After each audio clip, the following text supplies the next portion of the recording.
Hair, आप लोगों को पता है हेयर के बारे में, हेयर के कैसा है, क्या है, हेयर में हम ट्रीटमेंट करते हैं या हेयर्स का बनावट कैसा है। कभी कभी हमारे सभी लोगों का ये एक प्रॉब्लम होता है कि हमेशा कुछ ना कुछ हमारे हेयर्स का प्रॉब्लम आता रहता है। जैसे कभी वो बोलते हैं कि मेरा बाल बहुत झड़ने लगा है, तो कोई बोलते हैं कि मेरा हेयर्स में इतना डैंड्रफ है, बहुत सारा समस्याएं है, कोई भी है। और स्पेशली अगर किसी को पता है कि आप कॉस्मेटोलॉजी सेक्शन से हो, तो कोई भी मिले आपको फर्स्ट जब भी इंट्रोडक्शन होता है तभी ये पूछना शुरू कर देते हैं कि मेरे हेयर्स पे ये प्रॉब्लम है, क्या ये ठीक हो सकता है। और ऐसे हमारे पास जो भी सैलून में आते हैं तो तब भी वो बहुत सारे समस्याएं लेकर आते हैं और आकर हमें पूछते हैं कि ये ऐसा है, अब क्या करें, बाल बहुत झड़ने लगा है, डैंड्रफ होने लगा है, या मुझे इस तरह का हेयर पसंद नहीं है, दूसरे तरीके का हेयर चाहिए। वो भी उनके लिए एक प्रॉब्लम है। इस तरह से ढेर सारे समस्याएं लेकर हमारे पास आता है। तो हमें अपने क्लाइंट को देखकर और ऐसे भी हमें हेयर्स का किस तरह से देखभाल करना है, इसके बारे में हमें पता होना बहुत आवश्यक है। तो इसके बारे में आज मैं बोलने जा रही हूँ। उसके लिए सबसे पहले देखिए हम क्या क्या करेंगे। हम आज इसमें क्या क्या देखेंगे। सबसे पहले ये हेयर के बारे में जो है स्ट्रक्चर ऑफ हेयर बोल सकते हैं या एनाटॉमी ऑफ हेयर बोल सकते हैं कि किस तरीके का हेयर्स है, हेयर किस तरीके से बना हुआ है, ये सब बातें हमें पता होना चाहिए। क्योंकि तभी हम आगे हेयर कैसा है या उसमें क्या समस्या आया या उसको कैसे ठीक कर सकते हैं तभी हम बोल सकते हैं। उसके बाद different types of hair problems, अलग अलग तरीके का ढेर सारा समस्याएं हैं, वो सब प्रॉब्लम क्या क्या है। फिर कॉजेस ऑफ हेयर प्रॉब्लम्स, क्या क्या कारण है इन सब हेयर का प्रॉब्लम्स का। और ट्रीटमेंट्स ऑफ हेयर प्रॉब्लम्स, इन सारे समस्याओं को हम कैसे खत्म कर सकते हैं, इसको कैसे हम उपचार कर सकते हैं। फिर हेयर स्पा, हेयर स्पा आप लोगों को पता होगा। अभी हम किसी को कोई भी समस्या होता है हम एडवाइस करते हैं कि हेयर स्पा कर लीजिए, आपका ठीक हो जाएगा। तो ये हेयर स्पा क्या है उसके बारे में भी हम थोड़ा पता करेंगे। फिर पर्पस ऑफ हेयर स्पा किस लिए किया जाता है। फिर प्रोसीजर ऑफ हेयर स्पा किस तरीके से किया जाता है। बेनिफिट्स ऑफ हेयर स्पा करने का क्या क्या बेनिफिट्स है। ओजोन माइक्रोमिस्ट मशीन, एक ओजोन नाम का एक माइक्रोमिस्ट मशीन है जिसमें से ओजोन ट्रीटमेंट होता है। उस मशीन के बारे में भी थोड़ा सा पता करेंगे। और सेफ्टी प्रिकॉशंस, क्या क्या सेफ्टी प्रिकॉशंस हमें लेना है। तो ये आप लोगों का कॉस्मेटोलॉजी CITS का एक चैप्टर है जिसमें इतने सारी चीज है, उसको मैं थोड़ा थोड़ा कवर करने अभी जा रही हूँ। सबसे पहले एनाटॉमी ऑफ हेयर। एनाटॉमी के हेयर का ज़्यादा मुझे बोलना नहीं है क्योंकि आप लोगों को लगभग सभी को पता है हेयर एनाटॉमी क्या है, इसका बनावट कैसा है।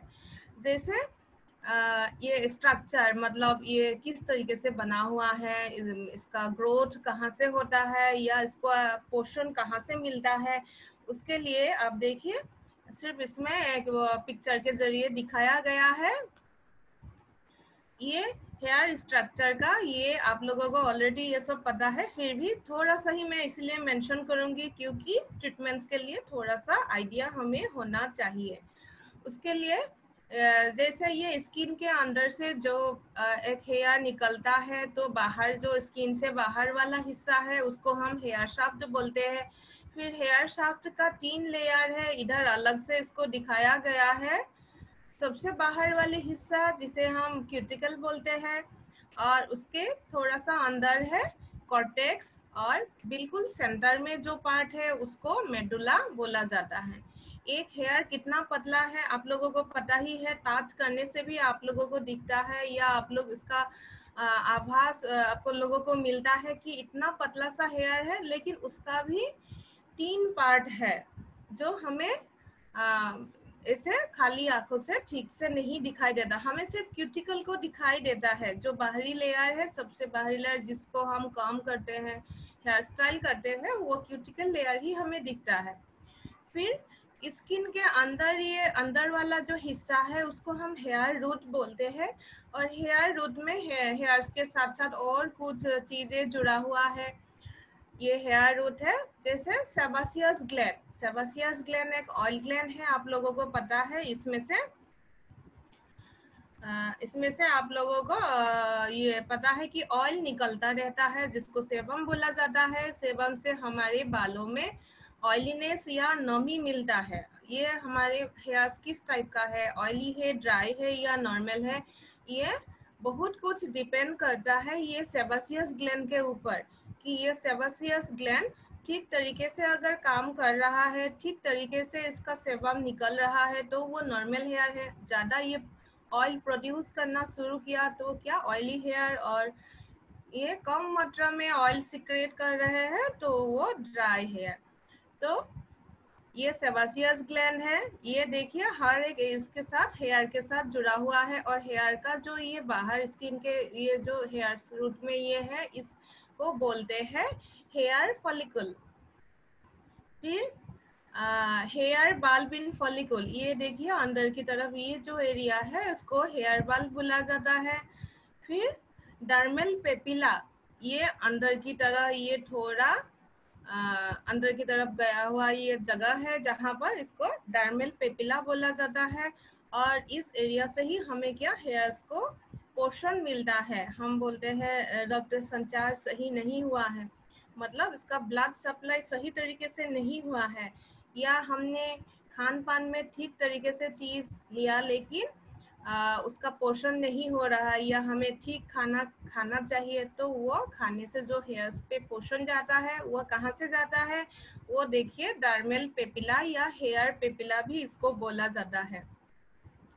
तो अभी आप लोगों को पता हो गया कि एक हेयर्स को पोषण कहाँ से मिलता है, ये है डर्मल पेपिला या हेयर पेपिला से मिलता है, क्योंकि इसके साथ ये ब्लड वेसल जुड़ा हुआ है, इधर से इनको ब्लड सप्लाई मिलता है।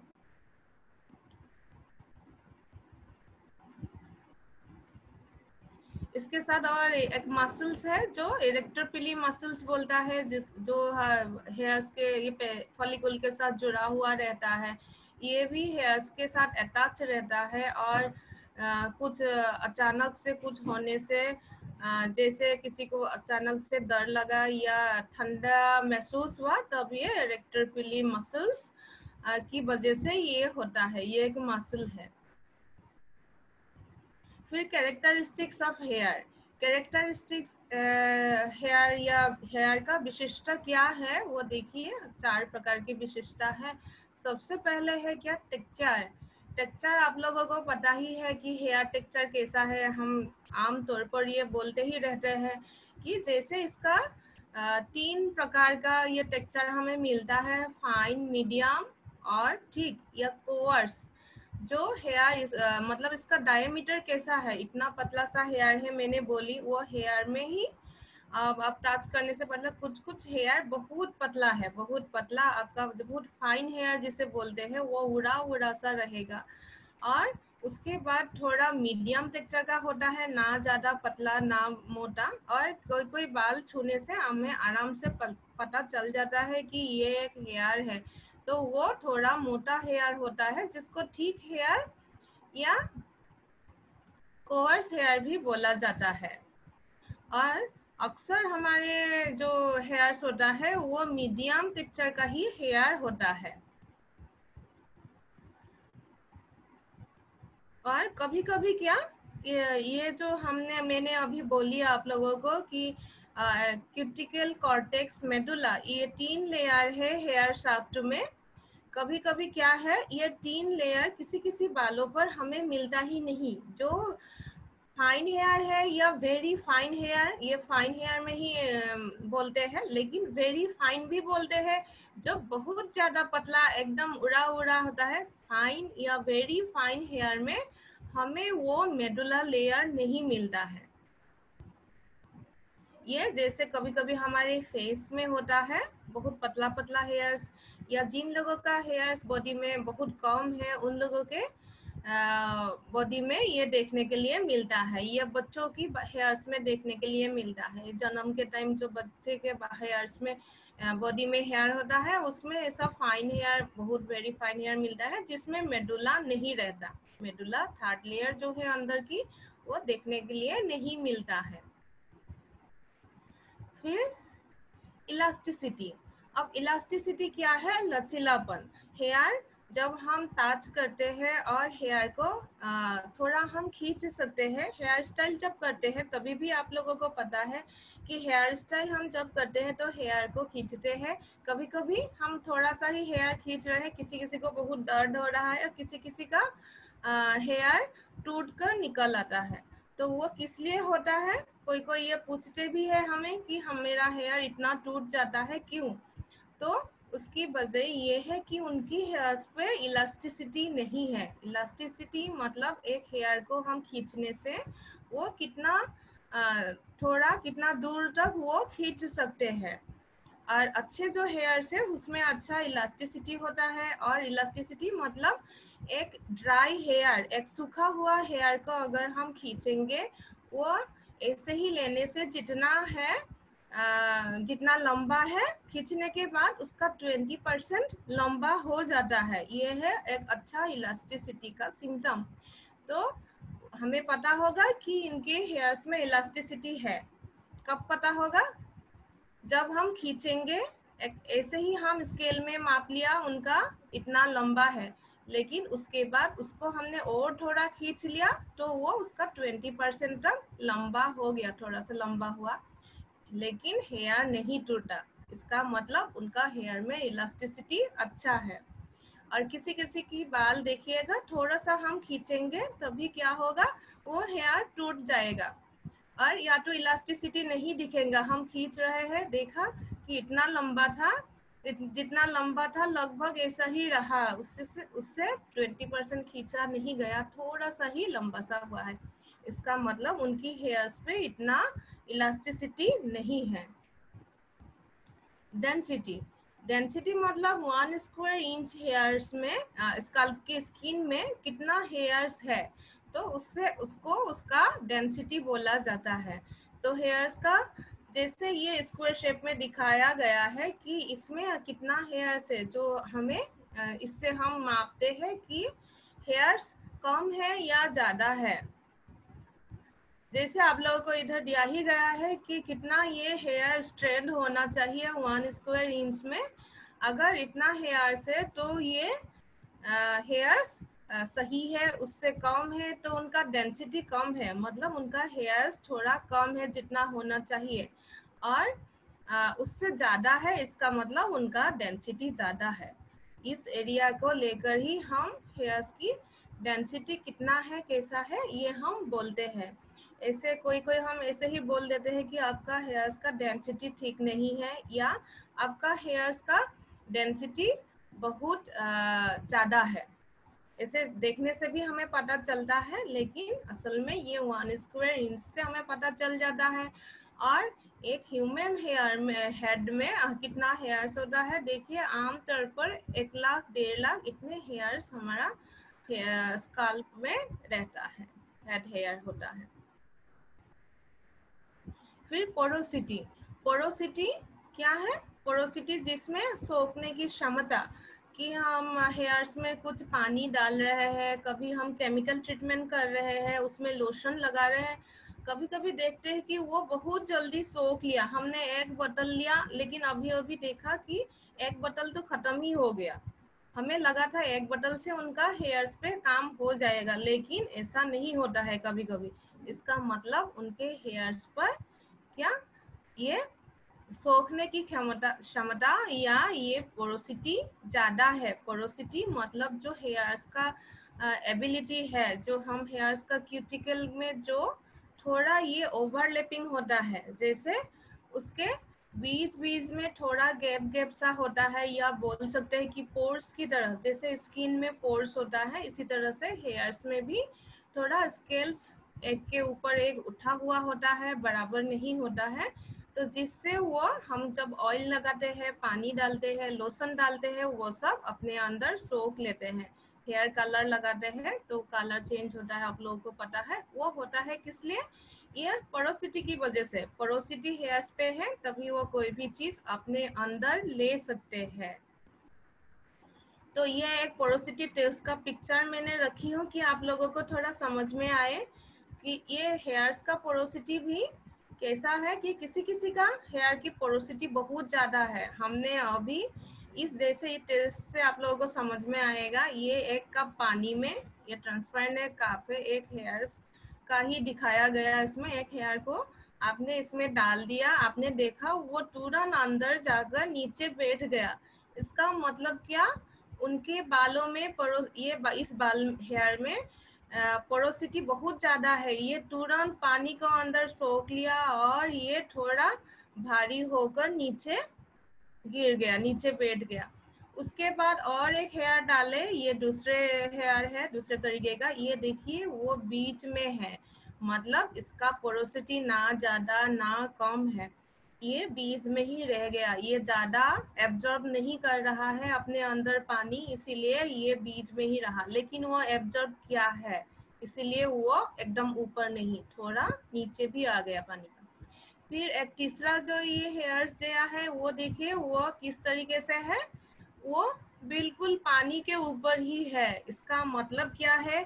इसमें पोरोसिटी का कैपेसिटी कम है, या हम जिस हेयर्स को बोलते हैं रेजिस्टेंट हेयर, मतलब ये हेयर जल्दी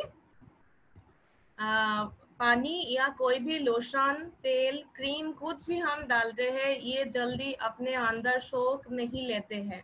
तो इसका मतलब इसमें पोरोसिटी बहुत कम है या ना की बराबर है। ऐसे हेयर्स कभी हमारे पास आते हैं तो हम उनके ऊपर ट्रीटमेंट कर रहे हैं या कोई केमिकल सर्विस दे रहे हैं, तो वो जल्दी से हमें रिजल्ट नहीं मिलेगा। ठीक है, हमें जल्दी से रिजल्ट नहीं मिलेगा। तो हम इसीलिए जब भी कोई काम करने जा रहे हैं, सर्विस देने जा रहे हैं क्लाइंट के ऊपर, तब ये पोरोसिटी के बारे में भी हमें थोड़ा पहले ही पता कर लेना चाहिए। आप लोगों को पता है स्काल और हेयर एनालिसिस। तो हेयर एनालिसिस में हम क्या क्या चेक करेंगे? ये 4 विशेषता हमें चेक करना ही है: इलास्टिसिटी, पोरोसिटी, डेंसिटी और टेक्सचर। इसका मतलब ये सब पता होने से हमें आगे क्या करना है उसी के अकॉर्डिंग हम प्रोसेस करेंगे। अगर किसी का ये रेजिस्टेंट हेयर है, पोरोसिटी नहीं है, तो हमें उनके हेयर्स के स्ट्रॉन्ग हेयर के लिए कुछ प्रोडक्ट बना हुआ होता है, नंबरिंग भी होता है, वो आप लोगों को पता है। तो वो देखकर हमें वो यूज करना चाहिए। और कभी ये देखते हैं कि किसी का डेंसिटी बहुत ज़्यादा है, इसका मतलब है हमें वो लोशन या क्रीम की ज़्यादा ज़रूरत पड़ता है। और इसलिए हम कभी प्रिलिमिनरी स्ट्रेंथ टेस्ट कर लेते हैं, ये आप लोगों को पता ही है। उससे हमें पता चल जाता है उनमें एब्जॉर्ब करने का क्षमता कितना है। और अगर किसी का देखे जैसे ये नीचे में हेयर, ये कप में सबसे नीचे चला गया ये हेयर, इसमें इतना ज़्यादा पोरोसिटी है, तो ऐसा अगर हेयर्स की क्लाइंट हमारे पास आते हैं तो हमें इस बात का ध्यान रखना चाहिए कि इनके ऊपर जितना हो सके हमें केमिकल सर्विस नहीं देना है। क्योंकि इनके ऊपर हम कोई लोशन यूज़ कर रहे हैं तो तुरंत ये अपने अंदर सोख लेते हैं और जल्दी ही, ऐसे तो रिजल्ट आपको जल्दी ही दिखेगा कि अभी लगाया अभी हो गया, लेकिन इससे हेयर डैमेज हो सकता है। और इस तरह की हेयर में कभी अगर काम करने के लिए हमें ज़रूरत पड़ा, काम करना है, क्लाइंट को चाहिए ही कोई उनको सर्विस चाहिए, तो हम सैलून में क्या करते हैं, ऐसे क्लाइंट के लिए स्पेशली अलग से ट्रीटमेंट भी करते हैं। जैसे कोई केमिकल ट्रीट कर रहे हैं तो उस टाइम हम बीज बीज में जैसे कंडीशनिंग करना, कोई केमिकल लोशन लगा रहे हैं उसके बीज में कंडीशनिंग करना, स्प्रे करना, इस तरीके से अलग अलग कंपनीज का प्रोडक्ट भी बना हुआ है। तो उस तरीके से कि वो जल्दी से हेयर डैमेज ना हो, उस हिसाब से हमें उनको सर्विस देना चाहिए। फिर हेयर का लाइफ साइकिल क्या है ये आप लोगों को पता ही है, एनाजेन, केटाजेन, टेलोजेन। एक हेयर्स का स्टार्टिंग टाइम कैसे वो बढ़ता है, हेयर रूट से फॉलिकल से कैसे बढ़ा हुआ आता है, फिर ये एनाजेन स्टेज, फिर वो केटाजेन जो ट्रांजिशनल स्टेज होता है, जो रुका हुआ सा स्टेज होता है, वो केटाजेन स्टेज, और टेलोजेन जिस समय पर ये हेयर बिल्कुल ही रुक जाता है ग्रोथ होना, और बिल्कुल ये रेस्टिंग एज है टेलोजेन, जिसमें ये थोड़ा थोड़ा श्रिंक होकर निकलना शुरू हो जाता है इसका, या लाइफ खत्म हो जाता है, ये टेलोजेन स्टेज में रहता है जो फॉलिकल से बाहर निकल आता है।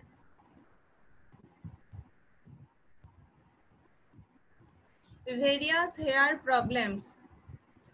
अब हेयर प्रॉब्लम्स क्या क्या है, देखिए ढेर सारा समस्याएं हमारे हेयर्स में होते रहते हैं। जैसे सबसे पहले थिनिंग हेयर। थिनिंग हेयर मतलब जब हेयर्स हमारे स्काल्प पे कम देखने के लिए मिल रहा है, या बाल बहुत झड़ रहा है, बाल बहुत हल्का हल्का दिखने लग रहा है, या कहीं कहीं अलग तरीके से हेयर्स का बॉलनेस या गंजा होने लगा है, इस तरीके से देखा जाता है, वो थिनिंग हेयर है। फिर ब्रिटल हेयर है। ब्रिटल हेयर में जो हेयर टूट जाता है, ये कोई भी वजह से हो सकता है, कभी हमने ठीक से हेयर्स को केयर नहीं लिया, तब भी ये ब्रिटल हेयर की समस्या हो सकता है। फिर ड्राई हेयर।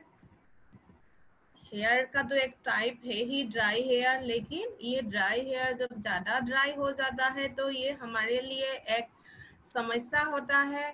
फिर डैमेज हेयर, जो हेयर्स बहुत सारा समस्या लेकर वो टूटने लगता है, ड्राई होने लगता है, वो सब डैमेज हेयर है। फिर इची स्काल्प, ये स्काल्प का प्रॉब्लम है, लेकिन उसके साथ साथ क्या, स्काल्प में खुजली होने लगता है, लेकिन उसके साथ साथ हमारे हेयर्स में भी बहुत सारा प्रॉब्लम आ जाता है, क्योंकि जब खुजलाते हैं स्काल्प पर तो उससे हमारे हेयर्स पर इफेक्ट पड़ता है, हेयर ठीक से ग्रोथ नहीं हो सकता है, और वो हेयर फॉलिकल में भी बुरा असर डालता है।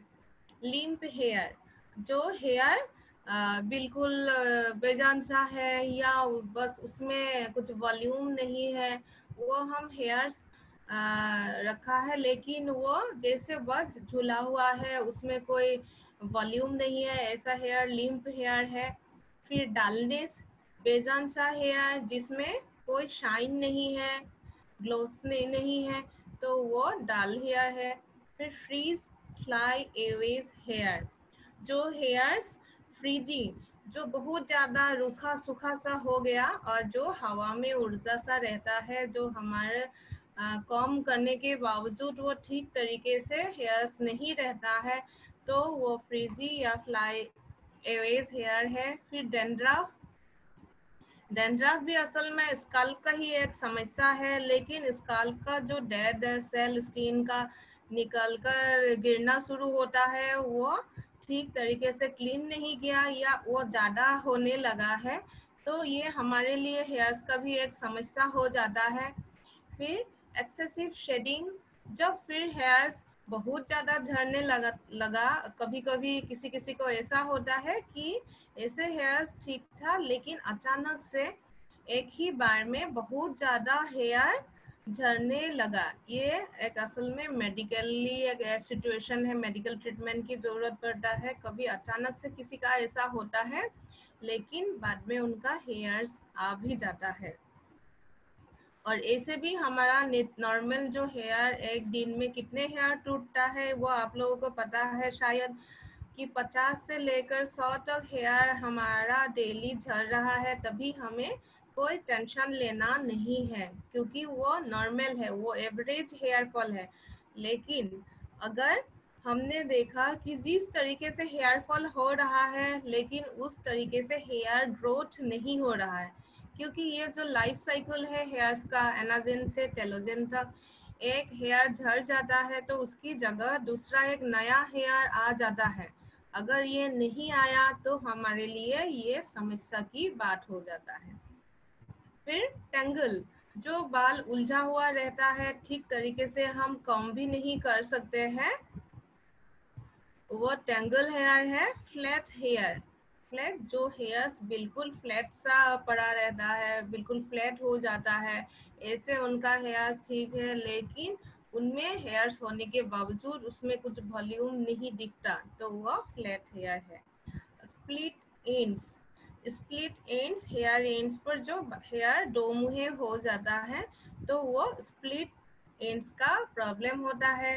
फिर मेसी वेव्स और कार्ल्स, कभी कभी हमारे कार्ल्स जो है या नेचुरली हो या ऐसे भी हमने करवाया हो, तो लेकिन वो अगर ठीक तरीके से वेव सही तरीके से नहीं है, वो कार्ल ठीक तरीके से नहीं है, लेकिन हम चाहते हैं कि वो नीट एंड क्लीन लुक दे, वो देखने में अच्छा लगे, क्योंकि हम ऐसे भी ट्रीटमेंट लेकर भी हेयर को हम वेव्स डालते हैं, लेकिन वो एक नीट एंड क्लीन लुक देना चाहिए, नहीं तो वो हमारे लिए एक समस्या हो जाता है।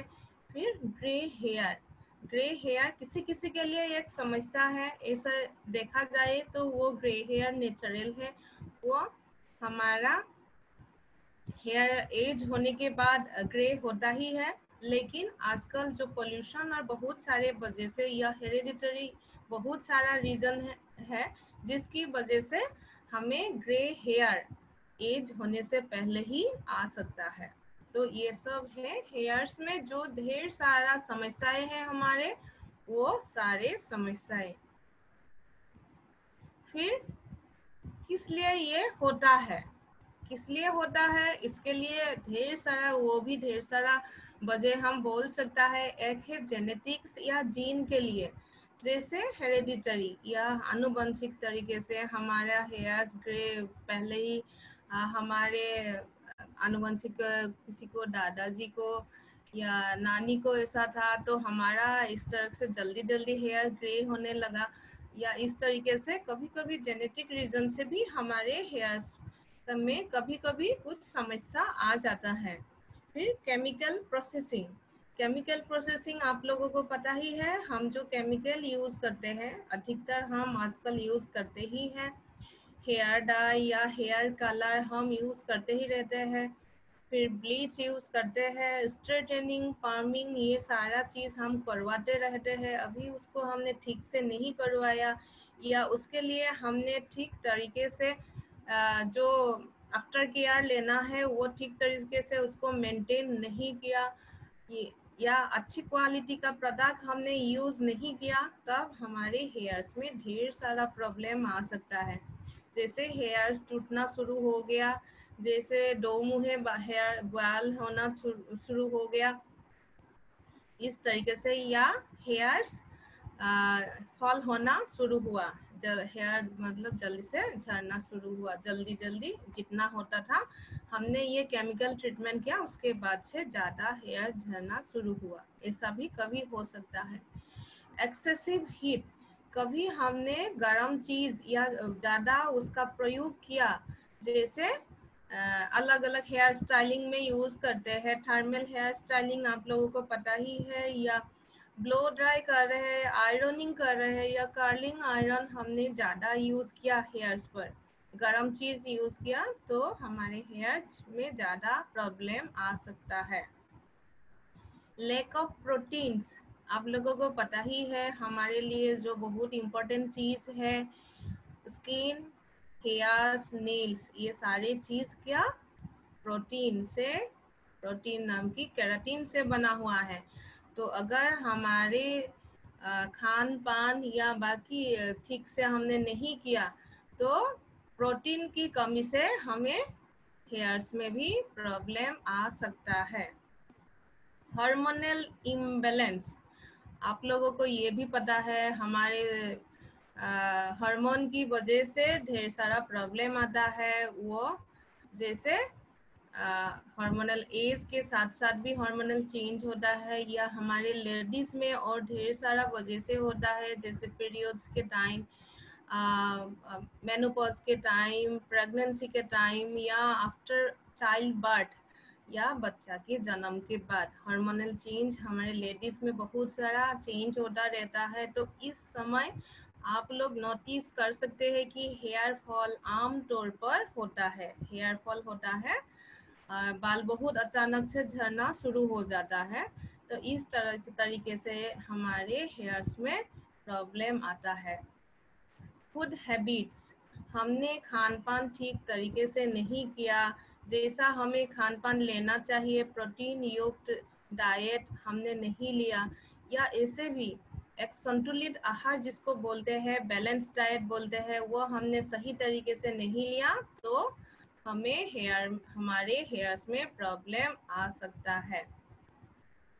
मिस्ड हेयर कट, कभी कभी हमने हेयर्स को ट्रिम नहीं करवाया, क्योंकि ये आप लोगों को शायद पता नहीं, हेयर ट्रिम करवाना या हेयर एंड्स को काटना ये बहुत जरूरी है, तभी हेयर्स अच्छी कंडीशन में रहता है। स्ट्रेस, हेयर्स को ये स्ट्रेस, हेयर्स का स्ट्रेस भी हो सकता है कि हमने हेयर्स को ज़्यादा खींच कर कोई हेयर स्टाइल बनाया, ठीक से केयर नहीं लिया, ये स्ट्रेस हो सकता है।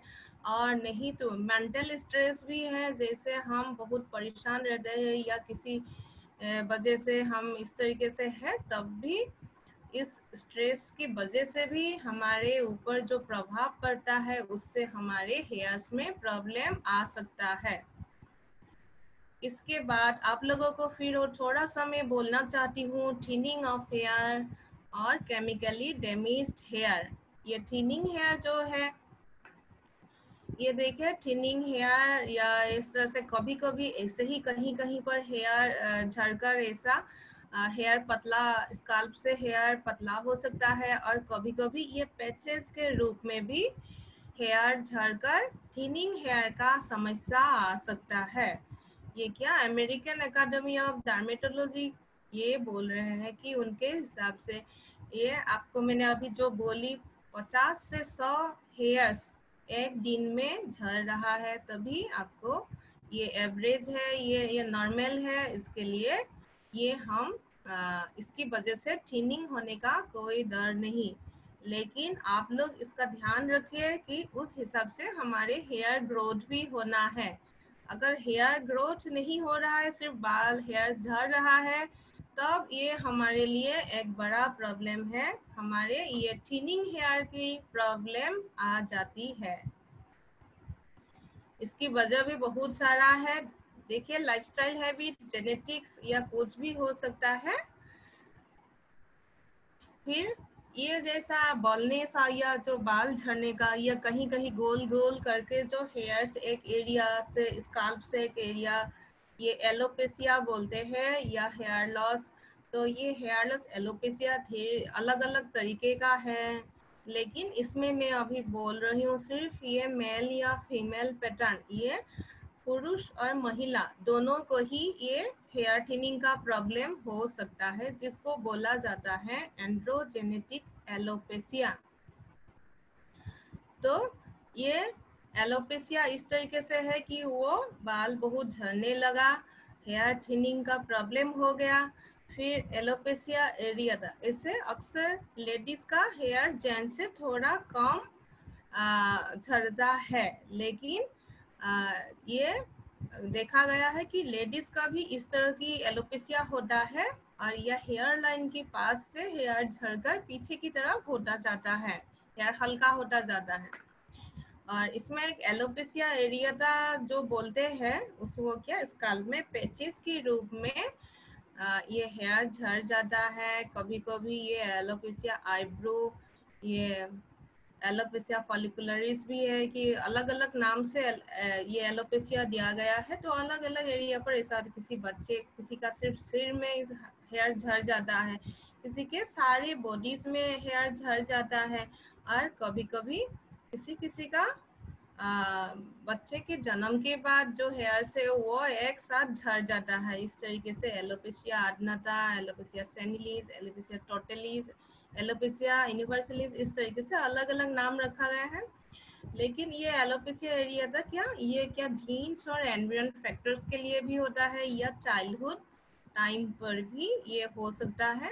इसके लिए अलग अलग ट्रीटमेंट हो सकता है और ये मेडिकली उसके लिए क्या इंजेक्शन देकर इसको ठीक किया जाता है। लेकिन अभी इसके लिए कोई लोशन भी मिलता है, जो लोशन उस एरिया पर लगाने से ये समस्या खत्म होता है और वो धीरे धीरे उसमें हेयर्स आने लगता है। फिर डाइट भी इसकी वजह है कि हमने ठीक तरीके से डाइट नहीं लिया, या ये जो मेल न्यूट्रिशन इसको कहते हैं, या विटामिन डी डेफिशिएंसी की वजह से होता है, स्ट्रेस की वजह से हुआ है। इस तरीके से ये थिनिंग हेयर बहुत सारे वजह से हो सकता है। इसका जो हेयर्स का इतने सारे समस्याएं हैं, तो ये सब क्या हम इसका ट्रीटमेंट कैसे कर सकते हैं। हेयर्स का आप लोगों को पता ही है कि मैंने बोला कि केमिकल ट्रीटमेंट की वजह से या डाई लेस अपन हम केमिकल ट्रीटमेंट कर रहे हैं, कोई चीज प्रोडक्ट यूज कर रहे हैं जो कॉस्मेटिक हमारे लिए ठीक नहीं है या उसकी वजह से ज़्यादा हो रहा है, उसको ध्यान में खुद ही रखकर उसका जितना हो सकता है उतना हमें अवॉइड करना है। जैसे डाई करना, ब्लीच करना, केमिकल ट्रीटमेंट लेना या हीट से गर्म चीज़ प्रयोग करना हेयर्स पर, ये सब हमें कम कर देना है। हो सके तो उसको बंद करना है। तो हमने हेयर्स में अगर शैम्पू और कंडीशनर लगा रहे हैं तो उसको वॉश कर देना है। अगर उसको पानी से हम ठीक से नहीं निकालते हैं तब भी हमें इस प्रॉब्लम आ सकता है। और गर्म पानी का यूज नहीं करना है। कभी आपको यूज करना है तो ल्यूकवार्म वाटर, हल्का सा गुनगुना पानी का यूज कीजिए, वो हेयर्स के लिए ठीक है। या नॉर्मल वाटर यूज कीजिए, गर्म पानी को बिल्कुल अवॉइड कीजिए, उससे हेयर्स को प्रॉब्लम हो सकता है। एड मॉइस्चर या नमी डालना है। नमी डालने के लिए आपको हेयर्स में क्या ट्रीटमेंट मतलब उसका केयर लेना पड़ेगा। जैसे ऑयल मसाज करना है, इसको अच्छे से वॉश करना है, पैक लगाना है, या आपको लीव ऑन या सीरम कुछ भी आप हेयर्स पर लगा कर रखिए आपके हेयर्स में अगर प्रॉब्लम है तो। सन प्रोटेक्शन का प्रयोग करना है। अगर हम बाहर जा रहे हैं धूप में तो हेयर्स को कवर कीजिए, अम्ब्रेला लीजिए या स्कार्फ या किसी चीज़ से आप उसको कवर कीजिए हेयर्स को, क्योंकि ये ज़्यादा सन एक्सपोजर होने से हेयर्स में प्रॉब्लम आ सकता है। क्लोराइन युक्त तो पानी, जो पानी स्विमिंग पूल में जाते हैं तो क्लोराइन अक्सर उसमें यूज़ होता है, तो उसके लिए हमें केयर लेना चाहिए। शावर कैप का यूज़ करना चाहिए। ब्लो ड्राई करना है तो थोड़ा गैप रखकर थोड़ा दूर से कीजिए। और अगर हमें कभी ऐसा करना भी पड़ा, कोई हीट ट्रीटमेंट या थर्मल स्टाइलिंग कर रहे हैं, तो उससे पहले हीट प्रोटेक्ट करने के लिए जो मूव आता है या दूसरा कोई सीरम आता है, पहले वो बालों पर लगा लीजिए, जिससे एक कवरिंग लेयर हेयर्स पर बन जाता है, तो हेयर्स का इतना नुकसान नहीं हो पाता। और या कम टेम्परेचर का वो टूल्स, ब्लो ड्रायर यूज कर रहे हैं तो वो कम टेम्परेचर का, या रोलर्स यूज कर रहे हैं कम टेम्परेचर का यूज कीजिए। हेयर्स को सुखाने के लिए नॉर्मल छोड़ दीजिए, ऐसे ही सूखने दीजिए। हेयर का ट्रीटमेंट की मतलब अच्छे से उसका केयर कीजिए। बैलेंस डाइट लीजिए। बैलेंस डाइट मतलब जिसमें आपका संतुलित आहार, जिसमें आपका सारे विटामिन, मिनरल्स, फाइबर, वाटर सब कुछ आपका मिल जाए। पानी 6 से 8 गिलास आप लीजिए, जिससे आपका डिहाइड्रेशन कम होगा। और गीले बालों को कंघी मत कीजिए, उसको जब सूख जाए उसके बाद कम कीजिए, नहीं तो गीले में काम करने से या कोई काम करने से वो खींच जाता है जल्दी से। फिर हेयर मास्क का प्रयोग कीजिए, लिव इन या ये सीरम ऐसा है, आप अलग कंपनी का मिल जाएगा, इसको यूज़ कीजिए, मेंटल स्ट्रेस कम कीजिए। इसके लिए आप योगा का सहारा ले सकते हैं, प्रोफेशनल ट्रीटमेंट ले सकते हैं जैसे हेयर स्पा, और कुछ काम आपने किया है केमिकल रिमूवल के साथ, उसके बाद उसका न्यूट्रलाइज करना या उसका आफ्टर केयर कीजिए। और बहुत ज़्यादा शैम्पू मत कीजिए। किसी किसी का आदत है कि हर दिन शैम्पू करेंगे या 2-3 दिन में ही बार बार शैम्पू करते रहेंगे, तो आप हफ्ते में 2 बार से ज़्यादा शैम्पू मत कीजिए। हेयर स्टाइल को भी ध्यान से कीजिए। बहुत ये हेयर को जब ड्राई होता है तभी कम कीजिए। कंडीशन हर शैम्पू के बाद कंडीशन कीजिए, या डीप कंडीशनिंग हो सकता है तो उसको कीजिए। होममेड हेयर मास्क आप अप्लाई कर सकते हैं जैसे हनी, एलोवेरा, बनाना, एग, ये सब। और हेल्दी हेयर आपका ग्रो हो उसके लिए आप केयर लीजिए, मसाज कर सकते हैं उसके लिए। Coconut oil, argan oil, jojoba, olive oil, ये सब आप यूज़ कर सकते हैं। और स्मोकिंग के किसी का लाइफस्टाइल का ये है तो उसको भी हटाइए। डैमेज हेयर, ये हेयर्स देखिए बहुत सारा वजह है ये हेयर डैमेज होने का। तो ये अभी ज़्यादा टाइम नहीं है मुझे लग रहा है, अभी मैं थोड़ा जल्दी आप लोगों का ये चैप्टर थोड़ा आगे ले जा रही हूँ। ये मैंने ऑलरेडी बोल चुकी हूँ, डैमेज हेयर ढेर सारा वजह से होता है। जैसे अभी तक मैंने जितना भी रीजंस बोला वो सारे वजह है कि उसकी वजह से स्पेशली केमिकल यूज़ किया, परमानेंट करने के लिए कोई चीज़ यूज़ किया, उससे हेयर डैमेज होता है और हेयर्स पे वही सब समस्याएं आते हैं। ये देखिए हेल्दी हेयर का किस तरीके से इसका है, और ये डैमेज हेयर का स्केल्स किस तरीके से है। ये जो पोरोसिटी है ये खोल जाता है, ये उसका जो स्केल्स है वो ओपन हो जाता है, कोई भी चीज उसमें आ जाता है और हेयर टूटा फूटा राफ होकर टूटना शुरू हो जाता है। ये भी यही है किस तरीके से ये हेयर का कंडीशन कैसे से कैसा हो जाता है। तो ये डैमेज हेयर रिपेयर करने का ये एक तरीका है कि आप प्रोफेशनल हेल्प ले सकते हैं। जंक फूड को आप हटा सकते हैं, छोड़ सकते हैं। हेयर ट्रिम्स लीजिए कि हेयर रेंज सही तरीके से रहेगा। और बहुत ज़्यादा शैम्पू करना, स्टाइल करना, ये सब कम कर देना है। और हेयर्स को हाइड्रेट और मॉइस्चराइज करना है। फिर हेयर रिपेयरिंग और हेयर स्ट्रेंथनिंग। अब जितने सारे समस्या है उन सारे समस्याओं को हम केयर लेंगे तो हेयर रिपेयरिंग और हेयर स्ट्रेंथनिंग होता है, हेयर का जो स्ट्रॉन्ग हो जाता है। कभी कभी ये मैंने केराटिन का इसलिए रखा, किसी किसी को लगता है कि ये केराटिन ट्रीटमेंट है, इससे हमारा हेयर्स का प्रॉब्लम खत्म हो जाता है।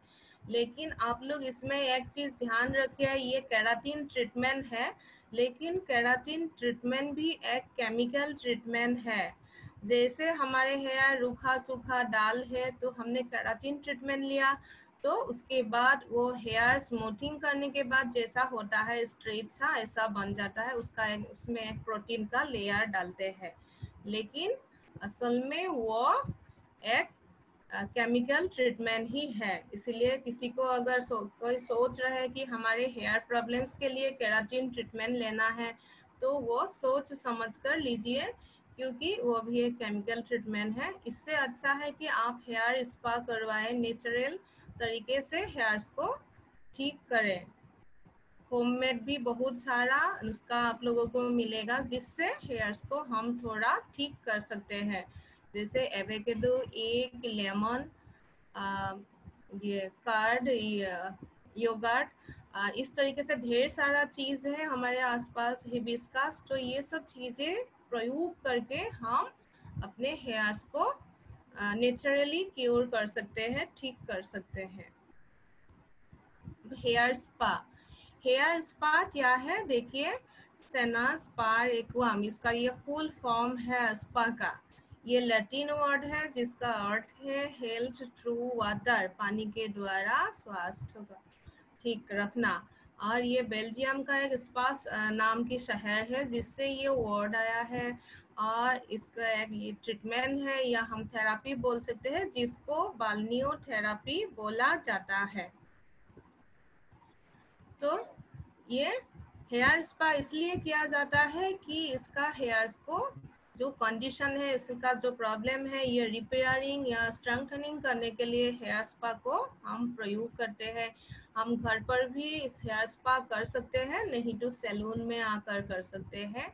और एक बार हम हेयर स्पा करते हैं तो 15 से 30 दिन तक हेयर अच्छे से रहता है। और अगर हमारी हेयर्स बहुत ज़्यादा डैमेज है तो हमें उससे थोड़ा पहले भी हम ले सकते हैं। हेयर स्पा अलग अलग कंपनी का क्रीम है, इसमें इस तरीके का एम्पूल भी आता है जिसको हम या कॉन्सेंट्रेट बोलते हैं अलग अलग हेयर प्रॉब्लम्स के लिए। जैसे हेयर फॉल के लिए अलग इसे सीरम जैसा ये कॉन्सेंट्रेट आता है, फिर डैंड्रफ के लिए अलग से है। ये सब लेकर हमारा हेयर्स जैसा प्रॉब्लम है इसको देखकर उसी तरीके से हेयर पे लगाकर ट्रीटमेंट किया जाता है। ये किस लिए किया जाता है? डीप कंडीशनिंग है तो हेयर्स का जो कंडीशन है उसको ठीक करना है, नॉर्मल करना है, या ब्लड सर्कुलेशन को इम्प्रूव करना है और हेयर्स को अंदर से क्लीन करना है और रिहाइड्रेट करना है, मतलब नमी डालना है। कौन कौन सी हेयर्स को ये जरूरत है? Dry, brittle, rough, damage, chemically deteriorated hair, excessive hair loss, ये सब हेयर्स में ये हेयर स्पा कर सकते हैं। अब हेयर स्पा करने के में क्या क्या हम ऐसे स्टेप्स है इसमें, हम इसमें हेयर स्टेप्स देखिए। जब सैलून में करते हैं, हम घर पे करते हैं तो हम ऑयल से मसाज करके, या ऐसे भी हम अगर थोड़ा टाइम है तो लंबा प्रोसेस से इसको मसाज करके, स्टीम देकर, फिर शैम्पू करके, कंडीशन करके, मास्क लगाकर इसको पानी से निकाल देते हैं। लेकिन हम जब सैलून में करते हैं तो उसको सबसे पहले अगर टाइम है तो उसी तरीके से करते हैं, नहीं तो हम सबसे पहले हेयर्स को क्लीन करते हैं, शैम्पू करते हैं और उसके बाद वो बहुत अच्छे से क्लीन करते हैं ताकि हम इसके बाद जो स्पा क्रीम प्रयोग करने जा रहे हैं या मास्क प्रयोग करने जा रहे हैं वो अच्छे से एब्जॉर्ब हो जाए। उसके बाद हम हेयर्स को ब्लो ड्राई करके थोड़ा सा सुखा लेते हैं और उसके बाद ये हेयर स्पा क्रीम जो रेडीमेड मार्केट में मिलता है उसको हम अप्लाई करते हैं। कभी कभी हम खुद से बनाकर भी मास्क लगाते हैं हेयर के अनुसार। और ये स्पा क्रीम भी हेयर के अनुसार हमें मार्केट में उपलब्ध है। और कंसंट्रेट अगर आपको यूज़ करना है तो एक एम्पूल उसमें डालकर क्रीम के साथ मिक्स कर लेते हैं। और कोई कोई एम्पूल के साथ डायरेक्शन आता है कि वो जैसे स्काल्प में प्रॉब्लम है तो स्काल्प में अप्लाई करना है, जैसा डायरेक्शन है हम उसी तरीके से उसको लगाते हैं। फिर उसको लगाकर थोड़ी देर के लिए छोड़ देते हैं, 15 से 20 मिनट। उसके बाद उसको पानी से निकाल देते हैं। लेकिन अगर हम उसमें स्टीम देते हैं, स्टीम देने के लिए क्या है, ओजोन माइक्रोमिस्ट मशीन, ओजोन माइक्रोमिस्ट मशीन हम यूज़ करते हैं क्योंकि उसमें बहुत अच्छे से हेयर्स में वो क्रीम एब्जॉर्ब हो जाता है। जब हम ये क्रीम लगाते हैं डायरेक्ट भी हम वो स्टीम दे सकते हैं या वेपोराइजर प्रयोग कर सकते हैं, नहीं तो एक शावर कैप से हेयर्स को कवर करके और अगर हम टॉवेल से दे रहे हैं, गरम टॉवेल गरम करके उसको रैप कर देते हैं कि अंदर वो क्रीम हेयर्स में अच्छे से एब्जॉर्ब हो जाए। फिर इस तरीके से हम 10 मिनट के लिए रखते हैं और उनके हेयर्स को पानी से निकाल देते हैं। इस टाइम हम जब उनके हेयर वॉश कर रहे हैं इस टाइम हमें शैम्पू नहीं करना है और उनके हेयर्स ब्लो ड्राई नहीं करके नेचुरली सूखने के लिए छोड़ देना है। इसके बाद अगर हम चाहे हम ओजोन ट्रीटमेंट देना चाहते हैं तो हम ओजोन ट्रीटमेंट भी दे सकते हैं। जैसे हमारे पास ओजोन का एपैरेटस है, कॉम्ब एपैरेटस है, आप लोगों को पता है, वो कॉम्ब से हमें उनके स्काल्प पर ओजोन का ये दे सकते हैं, ओजोन का करेंट दे सकते हैं, जिससे उनके हेयर्स में स्काल्प में जो प्रॉब्लम है एक्टिव होने के लिए अच्छा है, वो जार्म्स भी वो ख़त्म करने के लिए अच्छा काम आता है। अब हेयर स्पा करने से क्या क्या होता है, वो पोर्स या जो गंदगी है हेयर्स के अंदर वो उसको रिमूव भी कर देते हैं, वो हेयर्स को शाइन देते हैं, वो बहुत क्लीन लुक देते हैं। और जो समस्या है डैंड्रफ आदि, जो ड्राई हेयर, फ्रिजी हेयर है, वो सब ठीक होता है और हेयर्स में नमी आ जाता है। और जैसा डीप कंडीशनिंग हम बोलते हैं, वो इस तरह से नरिशमेंट हेयर्स को मिलता है। ओजोन माइक्रोमिस मशीन, ये ओजोन माइक्रोमिस मशीन ये एक मशीन है जैसे हम स्टीमर की तरह ही है, लेकिन इसमें ओजोन रेज आता है ये, और इसमें से जो वेपोराइजर निकलता है बहुत अच्छे से, बहुत मिस्ट जैसे, बहुत पतला पतला, बहुत ही अच्छे से एब्जॉर्ब हो जाता है। इस तरीके से सभी के सभी हेयर्स पर अच्छे से लग जाता है, और जो हमने क्रीम में अप्लाई किया तो हेयर्स के अंदर एब्जॉर्ब होता है। उसके साथ साथ वो जार्म्स जो है उसको रिमूव करने में ये हेल्प करता है। ये मशीन भी अलग अलग तरीके का है और अलग अलग कंपनी का, थोड़ा इसका फंक्शन भी अलग अलग है। हमें उसमें पहले से ही पानी डालकर रेडी कर लेना चाहिए और सही तरीके से उसका प्रयोग करना चाहिए। जब हम काम करें, सेफ्टी प्रिकॉशंस में देखिए क्या क्या हमें ध्यान में रखना है। ये ये पॉइंट इसमें से हट गया कि अवॉइड हेयर स्टाइल्स को ये रिमूव करें, जो सेफ्टी प्रिकॉशंस है। और मशीन अगर हमने कुछ यूज़ किया है तो उसके लिए हमें ध्यान रखना है, प्रोडक्ट जो यूज़ किए हैं उसको मैन्युफैक्चरर के अकॉर्डिंग उसको यूज़ करना चाहिए और उनको अकेला नहीं छोड़ना है। और हेयर्स को हमेशा प्रोटेक्ट करके रखना है, हेयर्स को अच्छे से कम करना है, केमिकल आदि प्रोडक्ट को वो थोड़ा अवॉइड कर देना चाहिए और हीट का अवॉइड करना चाहिए। और लाइफस्टाइल का जो हमारा स्टाइल है, अगर उसकी वजह से हमारे हेयर्स में प्रॉब्लम आया है तो उसको भी उसको भी चेंज करना चाहिए।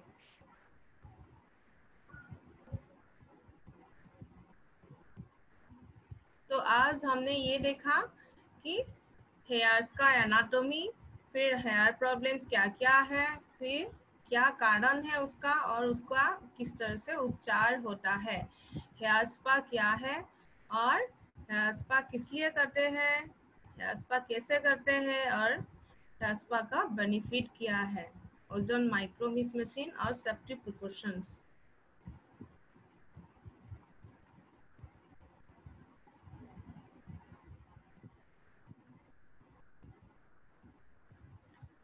तो डेंड्राफ के लिए ये दिया है, डेंड्राफ हटाने के लिए क्या क्या यूज़ कर सकते हैं। मैंने उधर आप लोगों को अभी टाइम नहीं हुआ इसलिए मैंने वो शॉर्ट कर दिया, आप लोगों को ढेर सारा उसका उपाय मिलेगा। तो उसमें से एक है कि डेंड्राफ हटाने के लिए हमें जब भी हम कुछ ये कर रहे हैं शैम्पू के साथ भी, तो थोड़ा लेमन का जूस थोड़ा सा लेकर शैम्पू कर सकते हैं, या ऑयल के साथ थोड़ा सा लेमन का जूस मिक्स करके स्काल्प पर लगाकर थोड़ी देर छोड़ देना है, उसके बाद शैम्पू करना है। नहीं तो मेथी दाना को आप पहले से भिगो कर रखिए, फिर उसको पीस कर उसके साथ दही या कार्ड को मिक्स कीजिए और एक हेयर पैक की तरह स्काल्प पर लगाकर आधा घंटा के लिए छोड़ दीजिए, उसके बाद उसको पानी से वॉश कीजिए, तो उससे डैंड्रफ आराम से हट जाएगा।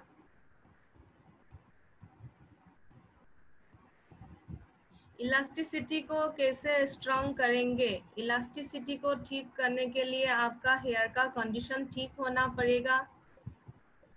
हेयर ठीक होने के हेयर का कंडीशन ठीक करने के लिए बाकी हम जो जो बोल रहे हैं, जो सब केयर लेना है वो केयर लीजिए। हेयर इलास्टिसिटी अपने आप ठीक हो जाएगा और केमिकल ट्रीटमेंट को अवॉइड कीजिए।